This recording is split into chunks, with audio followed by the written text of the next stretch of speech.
तो आइए चैंपियंस, हम लोग डिस्कस करते हैं with the topic of force and law of motion में topic call to be momentum. Momentum के लिए मेरी बात को ध्यान से सुनना। मोमेंटम का रोल होता क्या और मोमेंटम क्या चीज होती है, बेटा ध्यान देंगे। क्या होता है, फॉर एग्जाम्पल अगर हम देखें, हमने पढ़ा था Newton's first law of motion, what we have said it, Newton's first law of motion. Newton's first law of motion कहता है, an object at rest will remain at rest और the object in motion will remain in motion unless and until it is not compelled by an, उसके ऊपर जब तक कोई external force नहीं लगेगा तब तक कोई भी चेंजेस नहीं होंगे। अब वो जो चेंजेस लाने के लिए जो हमें फोर्स लगाना पड़ता है, this is to overcome the property of inertia. This the force we apply, जो हम फोर्स लगाते हैं, that is used to overcome the property of inertia. Inertia मैंने आप लोगों को बताया था क्या होता है, the tendency to of an object to remain in state of original motion whether it is rest और in a moving in a particular direction और इन मोशन। तो जो ऑब्जेक्ट रेस्ट पे वो चाहेगा मैं रेस्ट पे रहूं, और जो ऑब्जेक्ट मोशन में है वो चाहेगा मैं किस में रहूं, मोशन में रहूं, अनलेस एंड अनटिल उसके ऊपर कोई फोर्स ना लगे। तो जब हम उस पर फोर्स लगाते हैं, when we are applying actually the forces, तो क्या होता है, तो उसका स्टेट ऑफ इनर्शिया चेंज करते हैं। वो स्टेट ऑफ इनर्शिया की जो मेन प्रॉपर्टी है वो मास की वजह से होती है। तो mass is the one reason जिसकी वजह से हमारा अमाउंट ऑफ फोर्स चेंज होता है। बात मानते हो? क्लियर ईशान भाई? अब पूछ बेटा, क्या पूछ रहा था?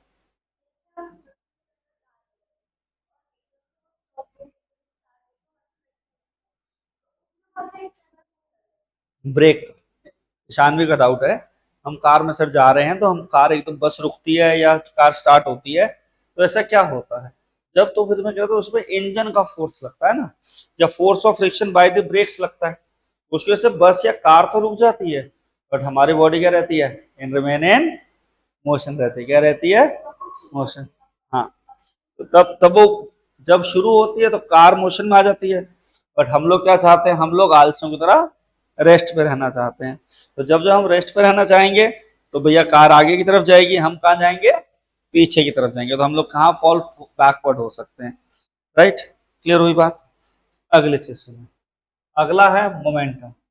अब फोर्स जो लग रहा है वो सिर्फ मास की वजह से नहीं लग रहा, उसके ऊपर एक चीज और लगती है, that is called to be velocity. अब एक बुलेट है 20-25 ग्राम की बुलेट, मतलब गन वाली, उसे कोई शूट कर दे तो मैं उसको हाथ से नहीं रोक सकता हूँ। और वही अगर एक कार है 200 kg की, 2000 kg की, अगर उसको हल्का सा रोकना तो हम एक दो जने मिलकर रोक सकते हैं। तो वो मास के साथ साथ एक रीजन और है जो फोर्स की अकाउंटेबिलिटी को डेवलप करता है, that is called to be momentum. तो मोमेंटम क्या है?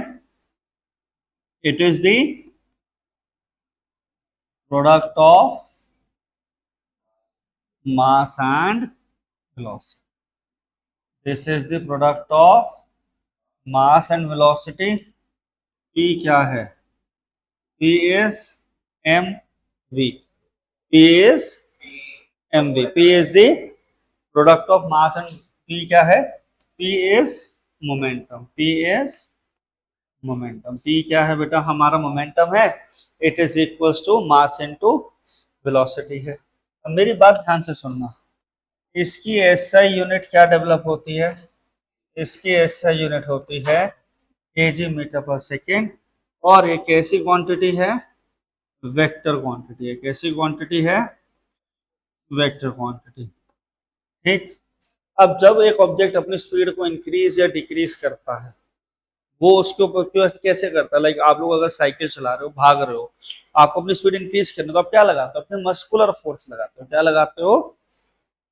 Muscular force. तो मस्कुलर फोर्स लगाने से क्या आपका क्या चेंज होता है? आपका मोमेंटम चेंज होता है। क्या चेंज होता है? आपका मोमेंटम चेंज होता है। तो वो चेंज इन मोमेंटम की वजह से आपको फोर्स का रिलेशन आता है पूरा, जिसे हम लोग Newton second law of motion पढ़ते हैं, जिसे अभी मोमेंटम का टॉपिक पूरा होने के बाद देखेंगे।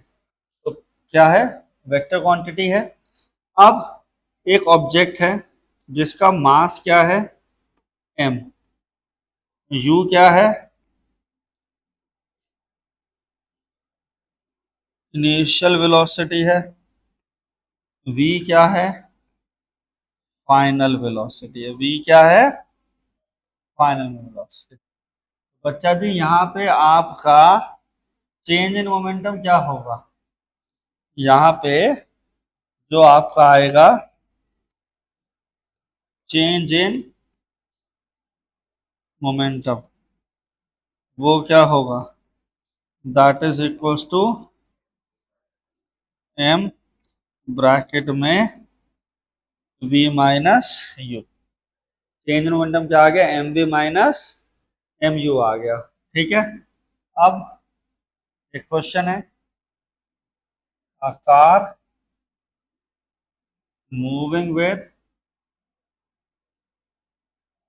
36 kilometer per hour and increases to 108 kilometer per hour. Find the change in momentum. Find the change in momentum if mass of car is 1500 kg. If mass of car is equals to 1500 kg है, तो बात ध्यान से सुनिएगा सारे। Mass of car कितना हो गया है 1500। यू क्या होता है, यू आपका होता है initial, you is your initial velocity. क्या होती है बेटा जी, यू आपकी रहती है इनिशियल वेलोसिटी। ये जो इनिशियल वेलोसिटी है इसको हम यू से डिनोट करेंगे, और वो क्या गिवन है यहाँ पे 36 किलोमीटर पर आवर। बट अगर आप ध्यान से दें तो यहाँ पे ऐसा यूनिट किस में है, ऐसा यूनिट है केजी मीटर पर सेकेंड में। तो हमें क्या करना है क्लास, तो हमें यहाँ पे 36 किलोमीटर पर आवर को मीटर पर सेकेंड में कन्वर्ट करना है। तो क्या आंसर आ जाएगा 36 into 5/18 10 metre per second. v क्या है बेटा जी,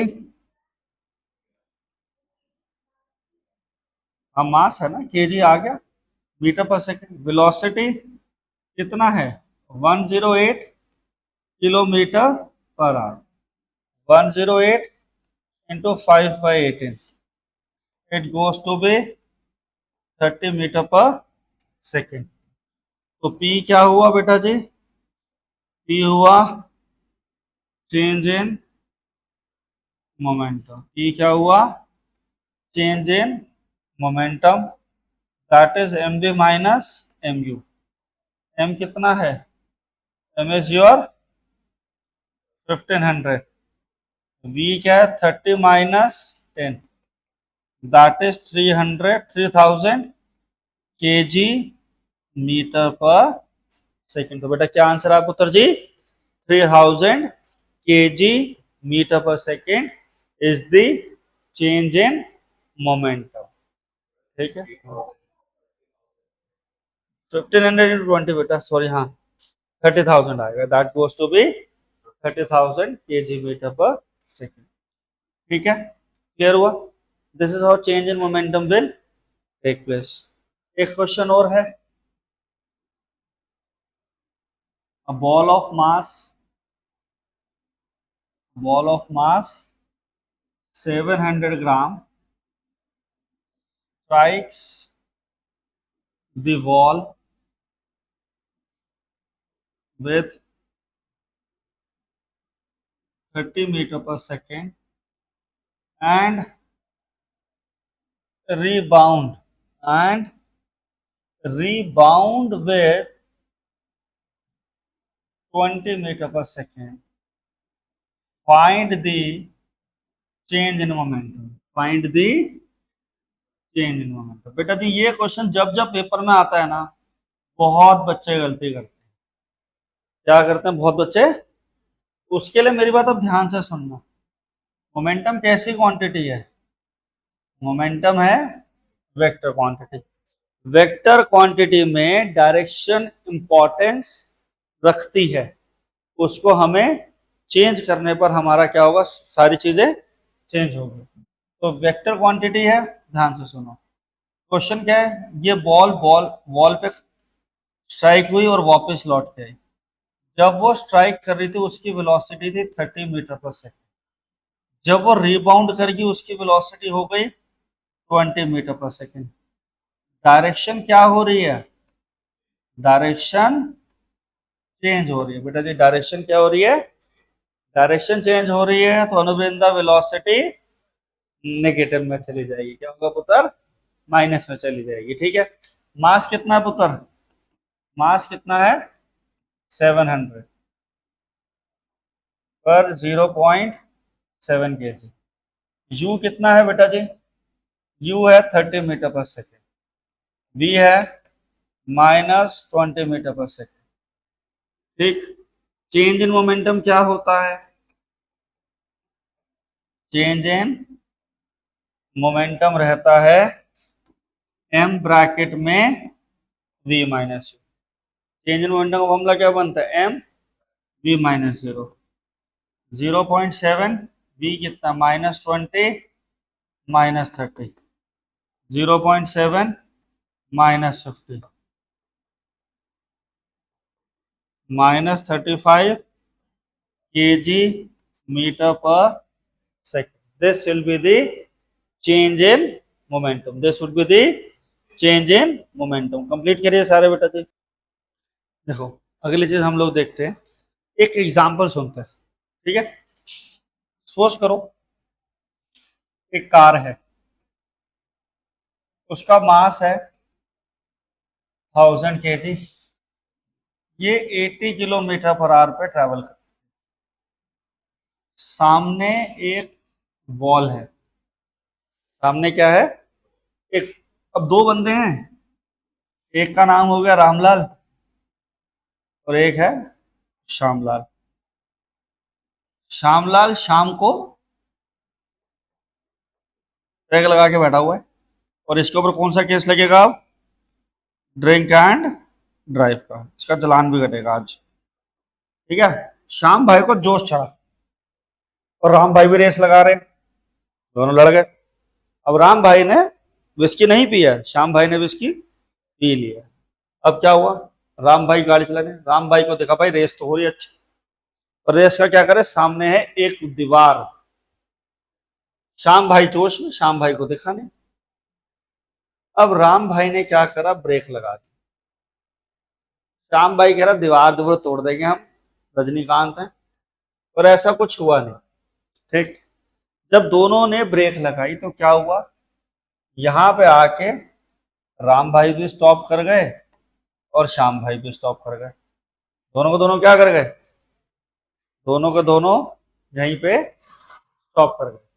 जब दोनों के दोनों यहाँ पे स्टॉप कर गए तो मेरी बात सुनो, यहाँ पे इसने ब्रेक नहीं लगाई, इसने देखा यहाँ पे, उसने कहा ले बेटा धड़ाम, गाड़ी टूटेगी वो बात अलग है, पर यहाँ पे और यहाँ पे दोनों की फाइनल वेलोसिटी 0 है। मेरी बात ध्यान से सुनना। दोनों सेम मास सेम वेलोसिटी के साथ ट्रेवल कर रहे थे। एक ने दीवार को नहीं देखा, दीवार पर गाड़ी लगी, दीवार रुक गई, 0 हो गई वेलोसिटी। दूसरे भाई ने पीछे से देख लिया, उसने ब्रेक लगा के धीरे धीरे धीरे धीरे स्पीड को 0 कर लिया। दो लोगों ने करा। अब एक चीज बताओ, इधर इसकी गाड़ी टूटेगी, इसकी गाड़ी टूटी होगी, राम की नहीं टूटी होगी। शाम की गाड़ी का क्या हो गया होगा? कबाड़ा हो गया होगा। क्या हो गया होगा? कबाड़ा। मतलब पीटेगा पापा मम्मी से भी अलग। ठीक। तो क्या हो गया? श्याम भाई की गाड़ी तो ठुक गई। अब मेरे को एक चीज बताओ, ज्यादा गाड़ी ठुकने का मतलब है ज्यादा इम्पैक्ट ऑफ फोर्स हुआ। अब मास सेम था, वेलोसिटी सेम थी। आज की क्लास में सर आपने स्टार्टिंग पे कहा जो फोर्स लगता है वो मास और वेलोसिटी पे डिपेंड करता है, पर यहाँ पे अगर आप ध्यान से देखें तो टाइम, मोमेंटम तो चेंज हो रहा है। दोनों का चेंज इन मोमेंटम क्या है? सेम है, but how it is changing. इसका मोमेंटम 0 होने में कम टाइम लगा है और इसका मोमेंटम चेंज होने में ज्यादा टाइम लगा है। देखो बेटा, इसने ब्रेक यहां लगानी शुरू करी थी, इसका मोमेंटम यहाँ पे 80 से यहाँ होने में हो सकता है 10 सेकेंड लगे हों। इसको गाड़ी दिखी ही नहीं, इसका तो यहाँ से चेंज होना शुरू हुआ ना, और इसका मोमेंटम पास आके चेंज होना शुरू हुआ। इसका मोमेंटम चेंज हुआ कम टाइम में। हाँ, दोनों गाड़ियां रुक गई रुकने के बाद इसका जो चेंज इन मोमेंटम है वो बहुत कम टाइम में हुआ है। इसका मोमेंटम चेंज यहां से होना स्टार्ट हुआ था और इसका मोमेंटम चेंज यहां से होना स्टार्ट हुआ, तो दोनों के जो मोमेंटम चेंज होने का टाइम है वो डिफर कर गया, इसलिए इफेक्ट ऑफ फोर्स अलग हुआ। तो यहाँ पे एक बनता है द फोर्स अप्लाइड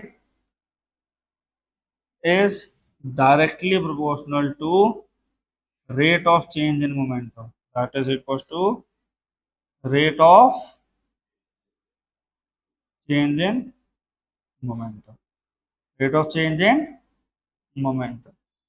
ठीक, और यही एग्जैक्ट डेफिनेशन ऑफ फोर्स को डेवलप करती है और this thing is called to be Newton's second law. तो यहां पे मेरी बात सुनो, फोर्स जो है वो पहला मास पे डिपेंड कर रही है, सेकेंड वेलोसिटी, और तीसरा time to change in momentum, time to change in momentum. इन तीन चीजों की वजह से हमारा फोर्स का इफेक्ट देखने को मिलता है। हाँ जी, पूछिए।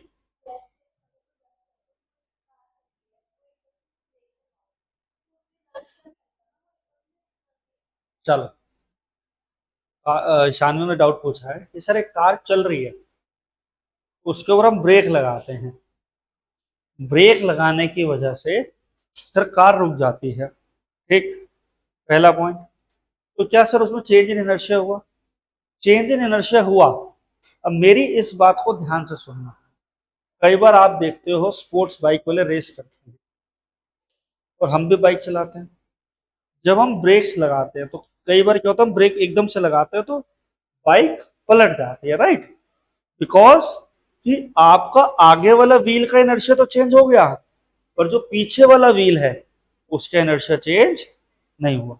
तो कार में जो ब्रेक्स बनाए जाते हैं, जो अब एंटी ब्रेकिंग सिस्टम्स आ गए हैं जिनसे कार या बाइक स्लिप नहीं करती, वो इस तरीके से आए हैं कि ताकि चारों के चारों पहिए कार के और हमारी जो बाइक्स हैं दोनों व्हील साथ में एक साथ रुकें, ताकि डिफरेंस इन इनर्शिया ना क्रिएट हो और एक्सीडेंट बच सके। इनर्शिया, इनर्शिया तो प्रॉपर्टी है सब्सटेंस की, जब आप फोर्स लगाएंगे तो आप उसके इनर्शिया को चेंज कर रहे हैं। ठीक, अगर किसी ऑब्जेक्ट का इनर्शिया ज्यादा चेंज होता है और एक का कम होता है तो उस वजह से, लाइक क्या हुआ, किसी ने ब्रेक मारी, पीछे वाला बंदा उड़ के आगे ट्रक में गिर गया, पिक्चरों में देखते हो ना, ब्रेक मारी भैया बंदा उड़ के टेम्पो में गिर गया। क्यों? क्योंकि भाई जो बाइक तेज आ रही थी, बाइक तो रुक गई और बाइक को किसने रोका? ब्रेक्स ने रोका।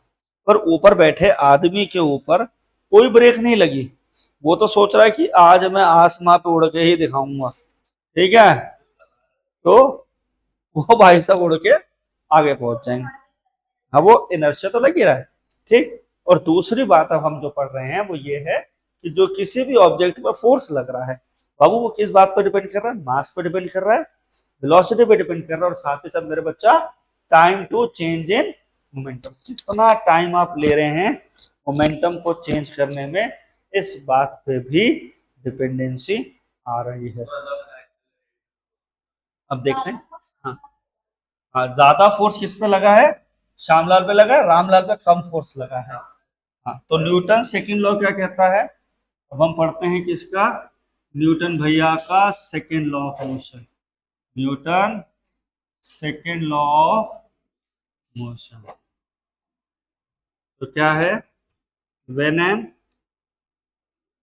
Object is in motion. हाँ हाँ, शांति से सुनेंगे सारे बच्चे। When the object is in motion, the rate of change in momentum, the rate of change in momentum is directly proportional, is directly proportional to the force applied on an object, force applied on an object. तो force का formula क्या है? Force का formula आता है, force is directional to change in momentum, change in momentum upon time taken to change momentum, change in momentum upon time taken to change. ठीक, अब मेरे ध्यान से बात सुनो। हमने कहा let us consider an object of mass m, ठीक है ना। ऑब्जेक्ट ऑफ मास m क्या कर रहा है? Moving with velocity u and under force F, it changes velocity to v। ठीक, तो मास कितना है? m। इनिशियल वेलोसिटी कितनी है बेटा? इनिशियल वेलोसिटी है u। बेटा जी फाइनल वेलोसिटी क्या जनरेट होगी? v। और f किसके इक्वल है? f है change in momentum upon time, change change in momentum upon time. तो f क्या हो गया? m v minus m u by t, m v minus u by t. तो फोर्स का फॉर्मूला क्या आ गया? Mass into acceleration, right. तो जिस ऑब्जेक्ट में जितनी ज्यादा एक्सेलरेशन होगी उसमें उतना ही ज्यादा फोर्स होगा। तो force is directly proportional to acceleration. Mass तो कांस्टेंट है एक ऑब्जेक्ट का, क्या है? कांस्टेंट। ठीक, और फोर्स डिपेंड करता है मास और एक्सेलरेशन पे। अगर एक्सेलरेशन ज्यादा है तो मास कम होगा। सेम फोर्स पे अगर मास ज्यादा हो रहा है तो एक्सेलरेशन कम हो जाएगी, और एक्सेलरेशन अगर ज्यादा है तो मास कम होगा। ठीक है, तो फोर्स का फॉर्मूला क्या बनता है बेटा जी? फोर्स का फॉर्मूला यहाँ पे बनता है m इंटू ए, मास। अगर मास इंक्रीज होगा, अगर फोर्स हम सेम है, सेम फोर्स लगा रहे हैं, मास इंक्रीज हो रहा है तो एक्सेलरेशन डिक्रीज होगी, अगर मास कम हो रहा है तो एक्सेलरेशन ज्यादा होगी। ठीक है, बात समझे मेरी? क्लियर हुई बात? तो यहाँ पे एक बार और ब्रीफ अप करते हैं। Newton second law of motion क्या कहते हैं? An object at rest will remain at rest, और the object in motion will remain in motion unless and until sorry वो तो फर्स्ट लॉ बता रहा हूँ, my bad class. Newton second law क्या कहता है? When object is in motion the rate of change in momentum is directly proportional to the force applied on the object. Force क्या है? फोर्स है बेटा change in momentum upon time taken for the change. So let us consider an object of mass m moving with velocity u and under force F. It changes its velocity to v. Mass m है, initial velocity u है, final velocity v है। F क्या हो गया? Change in momentum upon time. F हो गया mv minus mu upon v। F is equals to m। Force is directly proportional to acceleration. और अगर दो डिफरेंट ऑब्जेक्ट हैं और आप उन पे सेम फोर्स लगा रहे हैं तो जिसका मास ज्यादा है उसमें एक्सेलरेशन कम होगी, जिसके अंदर एक्सेलरेशन ज्यादा है उसका मास कम होगा। राइट ईशान में? क्लियर हुआ? बात समझ में आई? डायरेक्टली बच्चों ने पूछा है डायरेक्टली क्वेश्चन। जैसे मैंने कहा मेरी फीस है जब मेरा revenue is increase by the number of students, तो जैसे जैसे नंबर ऑफ स्टूडेंट्स बढ़ेंगे वैसे वैसे मेरा रेवेन्यू भी बढ़ेगा। तो रेवेन्यू और नंबर ऑफ स्टूडेंट्स क्या है, डायरेक्ट प्रोपोर्शन में है। जैसे जैसे फोर्स बढ़ेगा वैसे वैसे चेंज इन मोमेंटम भी बढ़ेगा। ठीक है, डायरेक्ट रिजल्ट मतलब कि अगर ये चीज इंक्रीज हो रही है बेटा जी तो ये चीज भी इंक्रीज हो। हाँ हाँ हाँ, तो रेट ऑफ चेंज है ना, जितना सा rate of change in momentum उतना ज्यादा फोर्स। अभी एक चीज को मैं ऐसे फेंकूं और इसको मैं जोर से फेंकूं, तो जितना ज्यादा फोर्स लगाऊंगा उतना ज्यादा चेंज इन मोमेंटम भी होगा। दो कार है, एक फरारी है और एक मारुति है। फरारी कार का इंजन क्या है, बहुत पावरफुल इंजन है, बहुत ज्यादा फोर्स लगाता है, तो उसकी स्पीड, उसका चेंज इन मोमेंटम ज्यादा है। मारुति कार का चेंज इन मोमेंटम कम है। तो चेंज डायरेक्टली प्रोपोर्शनल का यहाँ पे मतलब होता है कि अगर एक चीज इंक्रीज हो रही है तो दूसरी भी इंक्रीज होगी। राइट बेटा जी, सब बच्चों को समझ में आया? सही है, सो नो? चलो जी आगे चले, पक्की बात? हाँ जी, यस, बात समझ रहे हैं सारे अच्छे से? क्लियर हुआ? आइए, राइट।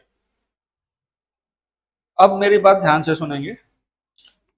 यहाँ पे जो फोर्स का फॉर्मूला है वो है m b minus u by t which is equal to f equal to m. अब ये जो टाइम है, ये जो टाइम है that is playing a very important role. जैसे जैसे ये टाइम इंक्रीज होगा वैसे वैसे फोर्स का अमाउंट डिक्रीज होगा। अभी मेरी बात सुनो, एक ऑब्जेक्ट 100 मीटर पर सेकेंड पे है, ये यू है, वी उसका चेंज होना है 50 मीटर पर सेकेंड। ठीक, केस वन है उसमें T1 टाइम लग रहा है 10 सेकेंड, T2 टाइम लग रहा है 20 सेकेंड और T3 टाइम लग रहा है 40 सेकेंड। तो बेटा यहाँ से F1 की वैल्यू क्या आ गई? एक ऑब्जेक्ट है जिसका मास हम ले लेते हैं 1 kg, वो 100 मीटर पर सेकेंड पर ट्रेवल कर रहा है, उसके ऊपर फोर्स लगाया गया और फोर्स लगा के उसकी वेलोसिटी कितनी हो गई, 50 पे आ गई। पहले केस में वो टाइम जो लगा है वो कितना है, 10 सेकेंड। सेकेंड केस में टाइम जो लग रहा है बेटा वो है 20 सेकेंड। थर्ड केस में जो टाइम लग रहा है वो है 40 सेकेंड। जो स्पीड चेंज हो रही है वो हो रही है 100 से 50 पे। ठीक है, जो स्पीड चेंज हो रही है 100 से मान लो चलो 150 पे हो रही है, कितने हो रही है, 150 पे स्पीड इंक्रीज हो रही है। पहले केस में जो स्पीड इंक्रीज हुई है that is increase in 10 second. एक सेकेंड केस हमने लेट किया जिसमें टाइम जो है वो कितना लग रहा है, 20 सेकेंड, और third case is taking the 40 second. तो बेटा जी F1 क्या है, m v minus u upon T1, 1 × 150 minus 100 upon 10। तो फोर्स कितना है बेटा जी, 5 न्यूटन। कितना आ गया बेटा सॉल्व करके, 5 न्यूटन।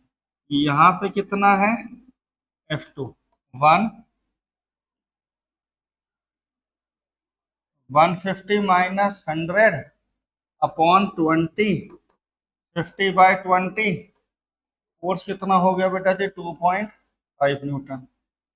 थर्ड केस में F3 कितना है, 1 150 माइनस 100 अपॉन 40, 50/40, 1.25 न्यूटन।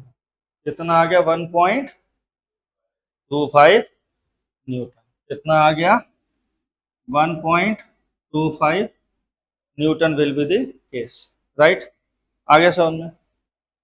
अगली चीज आप देखिए, जैसे जैसे टाइम बढ़ रहा है वैसे वैसे फोर्स क्या हो रहा है, डिक्रीज हो रहा है। अब इसी बेसिस पे हमारी कुछ एप्लीकेशंस आती हैं। क्या आती हैं, एप्लीकेशंस। वो एप्लीकेशंस क्या है, पहली है why cars are provided with the seat belts. Cars में सीट बेल्ट क्यों होती है, that is the case. Car में भैया सीट बेल्ट इसलिए होती है कि जब हम फोर्स लगाते हैं तो हमारी बॉडी में चेंज इन मोमेंटम होता है। अगर हमारा वो टाइम फॉरवर्ड फॉल का जो बेल्ट हमें बांध के रखती है, तो कार में सीट बेल्ट दो चीजें करती हैं। एक तो इफेक्ट ऑफ इनर्शिया को ब्रेक डाउन करती है, क्योंकि हम क्या, अब हम कार का मास हो गए, अगर जनरली ब्रेक लगेगी तो हम लोग आगे आके गिरेंगे due to the property of inertia of motion, right. Second, जब हम उसको सीट बेल्ट बांध लेंगे, when we will tie up the seat belt, then in that case brake लगते वक्त we will be considered as the mass of the car. तो जो change in momentum या चेंज इन इनर्शिया कार में होगा वो हमारे में भी होगा, तो हमें जर्क नहीं लगेगा। पहला तो ये पॉइंट है। सेकेंड पॉइंट ये है कि ब्रेक जो हम सीट बेल्ट लगाते हैं, they will increase the time of forward fall, they will increase the time of forward fall, वो फॉरवर्ड फॉल के टाइम को इंक्रीज कर देगा, जिसकी वजह से इफेक्ट ऑफ फोर्स क्या होता है, रिड्यूस होता है। आप लोग देखते हैं जब कोई स्टंट करा जाता है, हाई बहुत बड़ी बिल्डिंग से जंप की जाती है, या फिर जब हम लोग हाई जंप लॉन्ग जंप करते हैं, तो उनकी जो लैंड होती है, जो सॉफ्ट कुछ नहीं बनाया जाता है। रीजन जो कि जब वो स्टॉप करेंगे, व्हेन दे विल जंप, तो उनका मोमेंटम क्या होगा, जीरो पे आएगा। Like if I will jump from one building to the ground, when I will hit the ground, तो my momentum is going to be zero, तो मेरा मोमेंटम रिड्यूस टू जीरो होना है। अब उस जीरो मोमेंटम होने में जितना ज्यादा टाइम होगा उतना ही कम इफेक्ट ऑफ फोर्स होगा। इसलिए हाई जंप लॉन्ग जंप के केस में सॉफ्ट कुशन के सैंड्स वगैरह बनाए जाते हैं, या अगर कोई स्टंट परफॉर्म कर रहा है and he is jumping from the building, तो नीचे क्या करा जाता है, गद्दे कुशंस लगाए जाते हैं to reduce the momentum to zero in a long time. जैसे टाइम इंक्रीज होगा इफेक्ट ऑफ फोर्स कम लगे, टाइम ज्यादा लगाते हैं जब ऐसे आप स्ट्राइक करें। Like for example you jump on the ground, तो जब आप ग्राउंड पे जंप करेंगे तो एकदम से ऐसे जीरो हो गया। अब अगर कुशन लैंड होगा तो आप अंदर तक जाओगे, तो जो टाइम है आपका मोमेंटम को जीरो होने में वो इंक्रीज हो जाएगा। तो जब टाइम इंक्रीज होगा तो इफेक्ट ऑफ फोर्स क्या होगा, रिड्यूस हो जाएगा। सेम केस ट्रैम्पोलिन पार्क में आप लोग क्या करते हो, जंप करते हो, कुशन होता है, वो स्प्रिंग लगे होते हैं, वो स्प्रिंग आपको ऊपर भी देता है बट आपको नीचे भी लेके जाता है। तो जो आप, हाँ, वो आपका क्या करता है, टाइम इंक्रीज करता है। आप लोग क्रिकेटर्स को क्या करते हो, बॉल कैच करके they will move their hand backward. क्यों, क्योंकि अगर बॉल यहाँ कैच करी तो मोमेंटम जीरो हो गया, यहाँ लाने पर भी क्या हुआ, मोमेंटम जीरो हुआ। तो जब हाथ पीछे लिया जाता है तो जो टाइम है मोमेंटम को जीरो पे लाने का, वो भैया इंक्रीज हो जाता है। जब चेंज इन मोमेंटम का टाइम इंक्रीज होगा, जो कि फोर्स का फॉर्मूला क्या है, m b minus u by t, जैसे ही टाइम इंक्रीज होगा फोर्स आपका क्या होगा, डिक्रीज होना शुरू हो जाएगा। तो ये कहाँ का हम देखते हैं, कार में सीट बेल्ट्स में देखते हैं, कुशन लैंड्स पे देखते हैं, ट्रैम्पोलिन पार्क्स में क्या होता है, यही तो होता है, जंप हम करते हैं पर हमें चोट नहीं लगती। हाँ, दो चीजें होती हैं उसमें, हमारा फोर्स ऑफ इलास्टिक फोर्स भी लगता है, वो न्यूटन्स का थर्ड लॉ भी है जिसकी वजह से वो ऊपर जाते हो, पर नीचे जब आप आ रहे होते हो तो नीचे आते वक्त जो कुशन लैंड होता है, जो स्प्रिंग्स होते हैं, वो आपको नीचे लेके जाते हैं, फिर उनकी वजह से आपके ऊपर दोबारा फोर्स लगता है। तो न्यूटन्स का थर्ड लॉ है जो आपको ऊपर फेंकता है, पर न्यूटन्स का सेकंड लॉ कहता है कि अगर आप उतनी ही ऊंची छलांग एक हार्ड सरफेस पर लगाओगे, आपके पैर में फ्रैक्चर भी हो सकता है। क्यों, क्योंकि कुशन होने की वजह से वो आपको बाउंस बैक भी कराता है और साथ ही साथ आपका इफेक्ट ऑफ फोर्स रिड्यूस कराता है। हाँ, यही रीजन होता है जो क्रिकेटर्स वगैरह होते हैं या जो हॉकी के गोलकीपर्स होते हैं, वो पैड्स वगैरह पहन के रखते हैं, गार्ड्स पहन के रखते हैं। रीजन कि अगर क्रिकेटर क्रिकेट खेल रहा है तो बॉल फास्ट जाएगी, तो फास्ट मूविंग बॉल अगर हाथ पे लगेगी तो टूट सकता है, चोट लग सकती है, सर पे लग सकती है, चोट, डेथ हो सकती है, राइट। उस केस में क्या होता है, जो हम चीजें पहनते हैं, ग्लव्स पहनते हैं, पैड्स पहनते हैं, वो क्या करते हैं, जब उन पे बॉल लगती है तो वो कुशन होने की वजह से बॉल अंदर थोड़ी सी आती है, और जो उसका इफेक्ट है वो क्या हो जाता है, रिड्यूस हो जाता है। रीजन समझ में आया, क्लियर हुआ, हमारी बात समझ में, ओके। फिर आता है एक Newton's third law of motion, इसे हम आपको नेक्स्ट सेशन में डिस्कस करेंगे। Newton's third law of motion को कराने के बाद हम आपको करवाएंगे Newton second law of motion के बेसिस पे न्यूमेरिकल, ठीक है जी बेटा।